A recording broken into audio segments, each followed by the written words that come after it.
एक गांव में एक लकड़हारा रहता था। वह हर रोज जंगल में लकड़ियां काटने जाया करता था।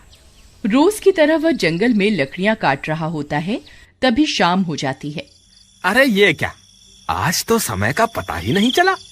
अगर रात हो गई तो मैं बहुत बड़ी मुसीबत में फंस जाऊंगा। फिर वह घर की ओर वापस लौटने लगता है, तभी जोर जोर की बारिश होने लगती है। अरे ये क्या, ये अचानक से बारिश कैसे होने लग गई। थोड़ी देर उस पेड़ के नीचे रुक जाता हूँ। वह जल्दी से उस पेड़ के नीचे जाकर खड़ा हो जाता है। तभी उसे अजीब अजीब सी आवाजें सुनाई देती हैं। अरे ये कैसी आवाजें हैं। हे भगवान, मुझे लगता है आज मैं बहुत बड़ी मुसीबत में फंसने वाला हूँ। तभी बारिश रुक जाती है और वापस वह अपने गांव की तरफ चल देता है। तभी उसे महसूस होता है कि कोई उसका पीछा कर रहा है।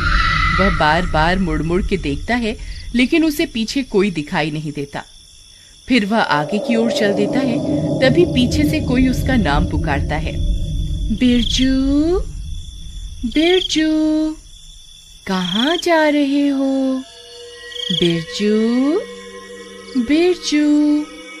वह बहुत डर जाता है। वह फिर से पलटकर देखता है, लेकिन वहां कोई नहीं होता। फिर उसे गांव वालों की बात याद आती है, जो अक्सर कहा करते थे कि अगर जंगल में रात होने पर तुम्हें कोई पीछे से पुकारे तो पलटकर नहीं देखना। हे भगवान, आज तो मैं बहुत बुरा फंस गया। अब चाहे कुछ भी हो जाए, मैं पलट के नहीं देखूंगा। फिर वह अपने गांव की तरफ आगे चल देता है। तभी अचानक से एक चुड़ैल बिरजू का पीछा करने लगती है। ए बिरजू, कहाँ जा रहे हो? मेरी बात तो सुनो। बिरजू। बिरजू बहुत डर जाता है। अरे अब क्या करूं? जी आप कौन हैं? जरा अपना नाम तो बताइए। मैं प्रेमलता हूँ। मैं जन्मों जन्मों से तुम्हारा यहाँ इंतजार कर रही हूँ। जरा मुझे पलट के तो देखो ना। नहीं नहीं प्रेमलता जी, आज मुझे घर जाने में देरी हो रही है। मेरी बीवी मेरा घर पे इंतजार कर रही होगी। आज मुझे जाने दे, मैं कल फिर लौट कर आऊंगा। नहीं नहीं, तुम मुझे यूं छोड़कर नहीं जा सकते। तुम्हें मुझे पलटकर देखना ही होगा। बिरजू बहुत डर जाता है। अरे भागो रे, ये तो कोई चुड़ैल लगती है। फिर वह भागने लगता है। चुड़ैल भी उसका पीछा करती है। अरे भागता कहाँ है डरपोक, रुक जा। तुझे मैं इस जंगल से निकलकर नहीं जाने दूंगी। अरे भागो रे, अपनी जान बचा के भागो। फिर बिरजू भागता भागता भागता अपने गांव पहुंच जाता है। अरे प्रियतम, दरवाजा खोलो। अरे जल्दी खोलो, मेरे पीछे चुड़ैल पड़ी हुई है। अरे आ रही हूँ, थोड़ा सब्र तो रखो। पता नहीं कौन है जो इतनी जोर जोर से दरवाजा पीट रहा है। अरे प्रियतम, दरवाजा खोलो, जल्दी खोलो, कहीं वो चुड़ैल यहाँ ना आ जाए। अरे मूर्ख औरत, जल्दी दरवाजा खोल। तभी उसकी पत्नी दरवाजा खोलती है। बिरजू भागकर अंदर घुस जाता है। जल्दी से दरवाजा बंद कर दो, कहीं वो चुड़ैल मेरा पीछा करती करती यहाँ ना आ जाए। हे भगवान, आप ठीक तो है ना? आज तो मैं बाल बाल बच गया। आज तो वो चुड़ैल मेरे पीछे ही पड़ गई थी। कहीं आपने उसे पलट के तो नहीं देखा ना? नहीं नहीं, मुझे पता था कि अगर जंगल में कोई स्त्री तुम्हें पीछे से पुकारे तो उसे पलट के नहीं देखना है। लेकिन आपको तो लकड़ी काटने रोज जंगल जाना ही पड़ता है। अब आप कल क्या करेंगे? अगर आप लकड़ियां काट कर नहीं लाएंगे तो शहर में जाकर बेचेंगे क्या? मुझे लगता है इस चुड़ैल की वजह से तो हमारी रोजी रोटी ही छिन जाएगी। तुम घबराओ मत, ऐसा कुछ नहीं होगा। मैं इस चुड़ैल के डर से जंगल से लकड़ियां लाना नहीं छोड़ूंगा। लेकिन इस चुड़ैल ने कल फिर आपके ऊपर हमला कर दिया तो फिर आप क्या करेंगे? तुम घबराओ मत, मेरे पास एक तरकीब है। तुम अब जाकर सो जाओ, रात बहुत हो गई है। फिर उसकी बीवी कमरे में सोने चली जाती है। अगला दिन होने पर बिरजू फिर से जंगल में लकड़ी काटने जाता है। बिरजू डरते डरते जंगल में पहुंच जाता है। फिर वह लकड़ियां काटने लगता है। हे भगवान, कहीं आज भी वो चुड़ैल ना मिल जाए। जल्दी से लकड़ियां काटकर यहाँ से निकल जाता हूँ। अभी तक तो किसी चुड़ैल का नामो निशान नहीं दिख रहा। एक काम करता हूँ, कल के हिस्से की लकड़ियां भी आज ही काट लेता हूँ, ताकि मुझे कल वापस जंगल ना आना पड़े। फिर वह ज्यादा लालच के चक्कर में और लकड़ियां काटने लगता है। तभी अंधेरा हो जाता है और डरावनी डरावनी आवाजें आने लगती हैं।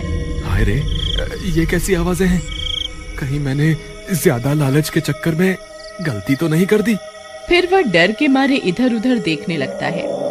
राजा जी, आप वापस आ गए? मैं कब से आपका इंतजार कर रही थी। कल तो आप डर के मारे भाग गए थे। मुझे लगा आप वापस लौट के नहीं आएंगे। कौन है वहाँ? अभी के अभी मेरे सामने आओ। फिर उसे चुड़ैल का ध्यान आता है। अरे नहीं, रुको, सामने मत आना। आपको जो भी काम है आप वहीं से बता दो। तभी वह चुड़ैल वहाँ पहुँच जाती है। अरे बाप रे, ये तो चुड़ैल है। बिरजू उस चुड़ैल की तरफ पीठ करके खड़ा हो जाता है और चुड़ैल वहाँ पहुँच जाती है। राजा जी, आप कैसे हैं? कल आप मुझसे डरकर भाग क्यों गए थे? जरा पलटकर मुझे देखिए तो सही। नहीं चुड़ैल जी, मैं पलटकर आपको नहीं देख सकता। अगर मैंने पलटकर आपको देखा तो आप मुझे मार दोगे। हाय, मुझे माफ कर दो और मुझे जाने दो। आज तुम्हें मुझे पलटकर देखना ही होगा, नहीं तो मैं तुम्हें आज कहीं नहीं जाने दूंगी। मुझे लगता है आज ये चुड़ैल मुझे यहाँ से नहीं जाने देगी। अब क्या करूं? एक काम करता हूँ, जो तरकीब मैंने कल रात को सोची थी उसे आजमा कर देखता हूँ। क्या पता मेरी तरकीब काम कर जाए। ठीक है चुड़ैल जी, मैं आपको पलटकर जरूर देखूंगा, लेकिन उससे पहले मेरी एक शर्त है। कैसी शर्त? आप अपनी आंखें बंद कर लीजिए, फिर मैं पलटूंगा। अच्छा, तो राजा जी को मुझसे शर्म आ रही है।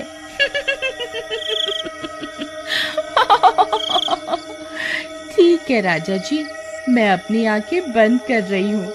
फिर चुड़ैल अपनी आंखें बंद कर लेती है। तभी बिरजू भाग कर जाता है और अपने झोले से एक आईना निकाल कर ले आता है और चुड़ैल के सामने खड़ा हो जाता है। चुड़ैल जी, देखो मैं आपके सामने ही खड़ा हूँ। अब आप अपनी आंखें खोल सकती हैं। तभी चुड़ैल अपनी आंखें खोलती है और वह दंग रह जाती है। उसे अपने सामने एक और चुड़ैल दिखाई देती है। कौन है तू? ये मेरा शिकार है, तू उसे इसी वक्त छोड़ दे। फिर वह चुड़ैल अपने ही अक्स को डराने की कोशिश करती है। इस जंगल पर सिर्फ मेरा राज है, तू अभी के अभी ये जंगल छोड़कर यहाँ से चली जा। जितना चुड़ैल उसे डराने की कोशिश करती है, उसका अक्स पलटकर उतना ही डराता है। अरे, ये तो मुझसे डर ही नहीं रही। मैं इसे जितना भी डराने की कोशिश करती हूँ, ये उतना ही मुझे डरा रही है। इसी मौके का फायदा उठाकर बिरजू छुप के आईना जमीन पर रखता है और चुपके से वहाँ से निकल जाता है और वहाँ से भाग जाता है। अरे भागो रे, अपनी जान बचा के भागो। लगता है मेरी तरकीब काम कर गई। फिर वह भागता भागता गांव पहुँचता है और गांव वालों को पूरी बात बताता है। वहाँ दूसरी तरफ वो चुड़ैल अपने ही अक्स को डराने की कोशिश करती रहती है। अरे भाइयों, तुम्हें पता है मेरी तरकीब काम कर गई। मैंने अभी चुड़ैल को आईना दिखाया तो वो अपने ही अक्स को डराने लगी और अब खुद ही डर रही है, क्योंकि जितना वो अपने अक्स को डराने की कोशिश करती है, उसका अक्स उसे उतना ही डराता है। मेरे पास एक तरकीब है, अगर तुम सब मेरा साथ दो तो हम हमेशा के लिए इस चुड़ैल से छुटकारा पा सकते हैं। फिर बिरजू गांव वालों को अपनी तरकीब के बारे में बताता है। ठीक है भाई बिरजू, मुझे तुम्हारी तरकीब में दम लगता है। चलो हम अभी जंगल चलते हैं। वे सारे अपने हाथों में एक एक आईना पकड़कर जंगल की ओर चल देते हैं और थोड़ी देर में वहां पहुंच जाते हैं। चुड़ैल अभी भी आईने में अपने ही अक्स को डराने में लगी हुई होती है। गांव वाले चुड़ैल के पास पहुंचकर अपने अपने आईने को आगे की ओर कर देते हैं। चुड़ैल, तू यहाँ क्या कर रही है? ये अब हमारा जंगल है। अगर तू अभी के अभी जंगल छोड़कर नहीं गई तो हम सब चुड़ैलें तुझे मार देंगी। चुड़ैल अपने सामने इतनी सारी चुड़ैलों को देखकर बहुत डर जाती है। हाय रे, ये इतनी सारी चुड़ैल कहाँ से आ गई? लगता है मुझे ये जंगल छोड़कर यहाँ से भागना ही पड़ेगा। फिर वह चुड़ैल वहाँ से भाग जाती है। बिरजू भैया की जय, बिरजू भैया की जय। वाह बिरजू भैया, आपकी तरकीब तो काम कर गई। आपकी वजह से हमें इस चुड़ैल से छुटकारा मिल गया। बिरजू भैया की जय, बिरजू भैया की जय।